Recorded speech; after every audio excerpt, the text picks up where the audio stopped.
అయితే మురళీ మనోహర్ గారు ఇక్కడ 39లో 23 సీట్లలో బీజేపీ నిలబడింది. మీరన్నట్టు సరే అక్కడ కొంత ప్రభావం ఉన్నప్పటికీ గెలుపుని ఎవరు టచ్ చేయలేకపోయారు, జీరో. సో అంటే గెలుపు అనేది సరే నెక్స్ట్ టార్గెట్గా పెట్టుకోవడమా, లేకపోతే ఇక్కడ ఈక్వేషన్స్ సెట్ అవుతూ ఉన్నాయి అనే ప్రాసెస్లో ఉన్నాయి అనుకుంటున్నామా, ఎట్లా?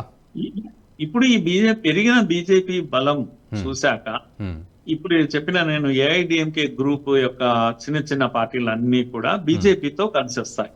సహజంగా వాటికి ఉన్న ఓట్ పర్సంటేజ్ వీటికి బీజేపీకి యాడ్ అవుతుంది అనేది ఒక పాయింట్. రెండో పాయింట్ ఏంటంటే మనం మర్చిపోకూడని విషయం ఏంటంటే రేపు అసెంబ్లీ ఎన్నికలకు వచ్చేసరికి డిఎంకే పరిస్థితి చాలా హారిబుల్ గా ఉంటుంది. ఇప్పటికే వాళ్ళు ఇదేంటి యాంటీ ఇన్కంబెన్సీతో చాలా ఇబ్బందులు పడతా ఉన్నారు. తర్వాత అవినీతి ఆరోపణలతో చాలా ఇబ్బందుల్లో ఉన్నారు. నెక్స్ట్ అసెంబ్లీ ఎన్నికల్లో తేల్చుకోవాల్సినటువంటి ఒక పరిస్థితి డిఎంకే ప్రజలకు ఏర్పడుతుంది, తమిళనాడు ప్రజలకు ఏర్పడుతుంది. కనుక అప్పటికి నేను అనుకుంటున్నాను చాలా స్ట్రాంగ్ గా బీజేపీ ఎమర్జ్ అవుతుంది. అప్పుడు నేను అనుకుంటున్నాను ఏఐడిఎంకే ఓపెన్ గానే బీజేపీతో కలిసే అవకాశం ఉంది.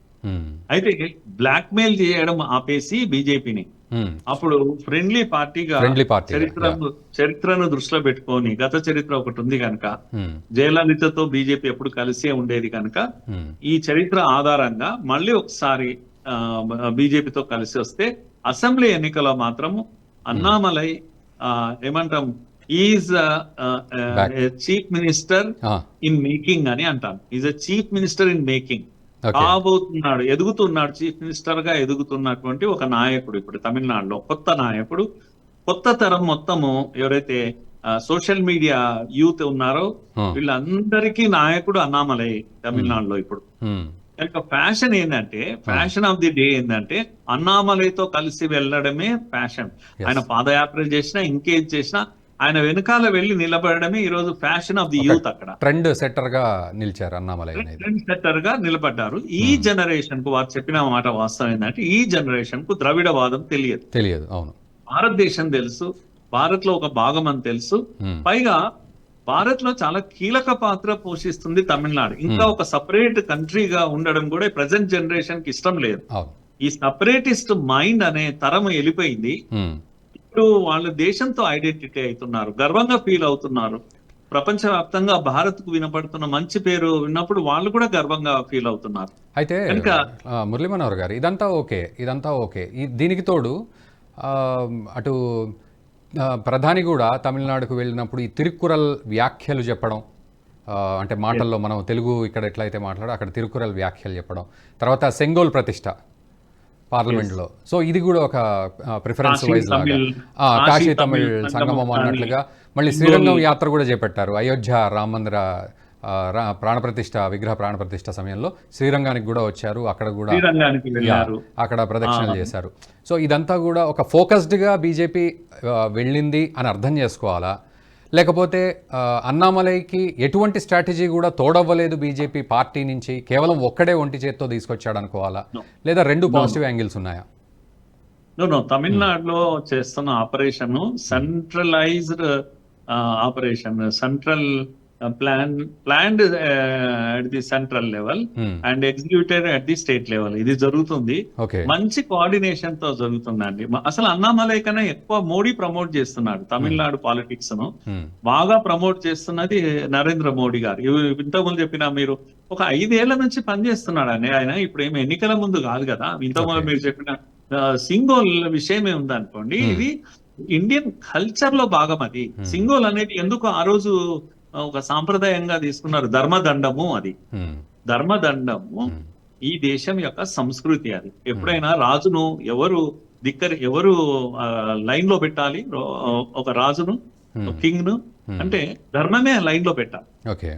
కనుక ఎవరైతే ధర్మకర్తలు ఉన్నారో రాజుకు ఆ సింగోల్ ఇప్పించి, ఇదిగో బిడ్డ నువ్వు తప్పు చేస్తే ఇది ఒకటి ఉంది, ఇది గుర్తు పెట్టుకో, ఇది ఏం చెప్తుంది అంటే అనేటువంటి ఒక ధర్మాన్ని రాజు ముందల పెట్టారు. కనుక రాజు తప్పు చేయకూడదు, ఎవరు చెప్పలేరు రాజుకు. కనుక ధర్మదండం అనే కాన్సెప్ట్ భారతదేశంలో ఉంది. కనుక కల్చరల్లీ కంట్రోల్డ్ కింగ్డమ్ ఉండేది.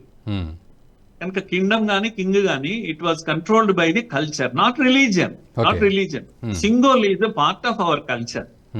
అందుకని అప్పుడు ఉన్నటువంటి వీళ్ళంతా కామరాజ్ నాడార్ గాని లేకపోతే వీళ్ళు ఎవరైతే పెద్దలు ఉన్నారో ముఖ్యంగా వీళ్ళు నెహ్రూకి ఇచ్చినటువంటి సలహా, నెహ్రూ దాన్ని ఇంప్లిమెంట్ చేశారు అంతే. కనుక ఇప్పుడేమో మోడీ కొత్తగా తెచ్చింది ఇదేం కాదు. అది ఆయన సరే దాని తర్వాత తీసుకెళ్లి ఎక్కడో మ్యూజియం లో కల్కటాలో పెట్టాడు. మోడీ దాన్ని ఆ చరిత్రను అంతా తీసి కొత్త పార్లమెంట్ వచ్చినప్పుడు ఇదిగో ఇది మన గర్వకారణము, మన దేశము ఈ ధర్మదండం ఆధారంగా నడిచింది, ఇది డెమోక్రసీ వచ్చినా ఏదొచ్చినా ధర్మమే ప్రధానము, కనుక ధర్మ సెంటర్డ్ కంట్రీ మనది, ఇది గుర్తు చేశారు మోడీ. అయితే అనుకోకుండా ఇది దేనికి కనెక్టెడ్ అండి, తమిళనాడు ఈ దేశానికి గైడ్ చేసింది కదండి. తమిళ్ కల్చర్ ఇండియన్ కల్చర్ వేరే కాదు. కనుక ధర్మం విషయంలో తమిళ్ గాని తెలుగు గాని లేకపోతే మలయాళీ గాని లేకపోతే ఒరియా గాని కన్నడ గాని అందరం ఒకటే మనం. కల్చర్ అందుకే వన్ నేషన్ వన్ కల్చర్ అని ఎందుకంటారు. ఇది మీరు సౌత్ నార్త్ డివైడ్ చేసే ప్రయత్నాలు కొందరు చేసి ఉండొచ్చు. అందుకే మోడీ మెసేజ్ ఇచ్చారు. అట్లాగే కాశీ తమిళ్ సంగమం గాని ఇలాంటివన్నీ కూడా తిరువల వారి యొక్క ఇవన్నీ కూడా ఆయన చెప్పిన మాటలన్నీ రిపీటెడ్ గా విదేశీ ప్లాట్ఫామ్స్ మీద మోడీ చెప్పేవాడు. ఇవన్నీ కూడా మోడీ తమిళ్ ప్రజల యొక్క మనోభావాలతో పూర్తిగా ఒక బంధాన్ని బిగించారు. సో ఇవన్నీ కలిసి వచ్చాయి. భారత్ తో తమిళ్ను కట్టేశాడు మానసికంగా, ఆ విధంగా ఎమోషనల్ గా కట్టేశాడు మోడీ. కనుక ఎక్కడ కూడా మీరు విడగొట్టే భాష ఆయన ఎన్నడూ మాట్లాడలేదు. దాన్ని అక్కడక్కడ వాళ్ళు ఎక్స్ప్లాయిట్ చేశారు. అంత ఎందుకు కచ్చతీవు విషయం ఎందుకు తీశాడు? ఇదిగో దుర్మార్గం జరిగింది చరిత్రలో, అంత స్ట్రాటజిక్ ప్లేస్ కచ్చతీవుని ఇదే కాంగ్రెస్ దానం చేసింది. కనుక తమిళకు సంబంధించిన విషయం అది కచ్చతీవు అనేది దానం చేసేస్తాడు ఈ పీస్ ఆఫ్ ల్యాండ్ ను. సో ఇలా మోడీ గారు గాని ఈవెన్ అన్నామలై గాని వీళ్ళు తమిళనాడును పూర్తిగా ఈ దేశం యొక్క దీంతో బంధించే ప్రయత్నం చేశారు. అది తమిళ మానసిక స్థితి పైన అది పనిచేసింది. బీజేపీతో ప్రజల మనోభావాలు ఏకమయ్యాయి. ఇప్పుడు మీరు అన్నదానికి అంటే దానికి రిజల్టే ఇప్పుడు వాస్తవానికి 2019లో బీజేపీ ఏదైతే 3.66% అన్నామో అది 11.24%. ఇది డిఎంకే నుంచి ఏడీఎంకే నుంచి కాంగ్రెస్ నుంచి కూడా ఆ పర్సెంటేజ్ని తీసుకుంది, 3 పార్టీల నుంచి కూడా పర్సెంటేజ్ తీసుకుంది. అండ్ కోయంబత్తూరు విషయానికి వస్తే డిఎంకే 5,68,200 ఓట్లతోటి ఫస్ట్ ప్లేస్లో ఉంది. డిఎంకే 5,68,000, బీజేపీ 4,50,000 తోటి, అంటే దాదాపు 1,10,000 మాత్రమే ఓవరాల్గా ఎంపీ సీట్, మళ్ళీ 1,10,000 డిఫరెన్స్ తోటే. సో అంటే ఆల్మోస్ట్ ఆల్ లాక్కొచ్చినట్టే కనబడుతోంది ఇక్కడ లెక్కలు చూస్తే. సో బాగా లాక్కొచ్చారు. ఇంకో విషయం ఏంటంటే డిఎంకే కు ఇప్పటికి కూడా ఏఐడిఎంకే దగ్గర అరౌండ్ 20% ఓట్ బ్యాంక్ ఉంది. స్కాటర్ అయినా కూడా వాళ్ళ దగ్గర ఒక ఓట్ బ్యాంక్ అంటే స్కాటర్డ్ పార్టీస్ దగ్గర ఒక 20%, ఇదంతా కూడా ఒక్కటే అవకాశం ఉంది. ఇక్కడ ఒక 20 అక్కడ 20, ఇదంతా ఒకటైతే డిఎంకే చెల్లా చెదర అయిపోతుంది. డిఎంకే కాంగ్రెస్ పుట్టగతులు ఉండవు. అప్పుడు తమిళనాడులో మీరు చూస్తారు, ఒక విప్లవం చూస్తారు 2026లో. ఎగ్జాక్ట్లీ అదే అనిపిస్తుంది లెక్కలన్నీ చూస్తే. ఆ విప్లవం 100% మెటీరియలైజ్ అవుతుంది అనిపిస్తుంది లెక్కలు చూస్తే. 100% అవుతుంది. సో ఎట్లా ఎక్స్పెక్ట్ చేయొచ్చు 2026 అసెంబ్లీ ఎన్నికల్లో ఒక ప్రభంజనాన్ని మనము, అంటే ఆ లెక్కల్లో ఎక్స్పెక్ట్ చేయొచ్చా, లేకపోతే పార్టీ వైజ్ బీజేపీ యొక్క ఎదుగుదల లాగా ఎక్స్పెక్ట్ చేయొచ్చా, లేకపోతే అన్నామలై క్రేజ్ యాజ్ అ సీఎంగా దాన్ని ఎక్స్పెక్ట్ చేయొచ్చా, అన్ని కలిపి చేయొచ్చా? అండ్ మీరు అన్నట్టు యూత్ కూడా వారికి ద్రవిడవాదం సంగతి పక్కన పెడితే కొత్తదనం అంతా ఇప్పుడున్న పరిస్థితి లేటెస్ట్ ట్రెండ్సే వాళ్ళకి కావాలి. సో ఇదంతా కలిసి వచ్చే అంశాలలాగే కనబడుతున్నాయి. సో ఎలా అర్థం చేసుకోవాలి దీన్ని? ఇవన్నిటికీ మోడీ కనెక్ట్ చేసేది ఏంటంటే డెవలప్మెంట్. ప్రెసెంట్ జనరేషన్ డెవలప్మెంట్ కళ్ళతో చూడాలని అనుకుంటున్నారు.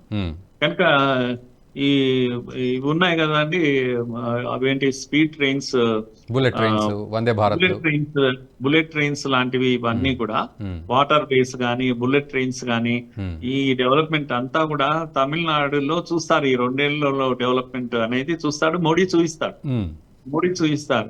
కనుక డెవలప్మెంటే వాళ్ళ ముందు పెడతారు. ఒకటి. రెండవది కల్చరల్ వర్నెస్ ఏదైతే ఉందో దాన్ని మోడీ మళ్ళా స్ట్రైక్ చేస్తూనే ఉంటారు. ఇప్పుడు ఈ కల్చరల్ వర్నెస్ ను వదలడు మోడీ. మొన్న కన్యాకుమారిలో కూర్చొని 3 రోజులు ఆయన చేసినటువంటి దీక్ష ఏదైతుందో Hmm. అది కూడా దానికి కనెక్ట్ అయ్యేది. ఓకే. కనుక Kanyakumari south the north the అని కాదు. ఆ రోజు వివేకానందుడి దగ్గర నుంచి ఈ రోజు నరేంద్రుడి వరకు కన్యాకుమారి ఈ దేశానికి సంబంధించిన ప్రాపర్టీ అది. కనుక కన్యాకుమారి ఈ దేశానికి మెసేజ్ ఇస్తుంది. వన్నెస్ మెసేజ్ కన్యాకుమారి ఇస్తుంది. అది మోడీ చెప్తాడు. అలా కల్చరల్ వన్నెస్ ను మోడీ వదలడు. తమిళనాడును కట్టేస్తాడు, ఆకర్షిస్తాడు. అలాగే అన్నామలై అనే ఒక ఆయుధం, 6 అడుగుల బుల్లెట్ అని అంటాం కదా, అలాంటి ఒక బుల్లెట్ ను మోడీ ముందు పెట్టాడు. దాన్ని పేలుస్తాడు తప్పకుండా. మోడీ ప్రచారం దీంతో మారు మోగిస్తే తమిళ ప్రజలందరూ కూడా అన్నామలై వెనక రావాల్సిందే అసెంబ్లీ ఎన్నికల్లో. అన్నాడీఎంకే కూడా అప్పటికి తప్పకుండా బీజేపీ వెనకాల అన్నామలై వెనకాల వస్తుంది. అన్నామలైతో కలిసి పనిచేస్తుంది తప్పకుండా.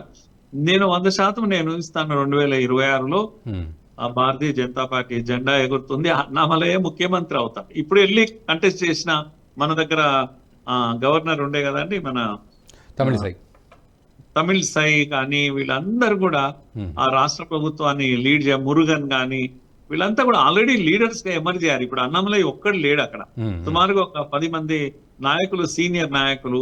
సౌత్ తమిళనాడులో తెలంగాణ వాతావరణం ఉంటుంది అండి. ఇప్పుడు ఒక 4-5 జిల్లాల్లో అయితే కంప్లీట్ గా బీజేపీ డామినేట్ చేస్తున్నారు అక్కడ. కన్యాకుమారి ఆ జిల్లాలన్నీ కూడా.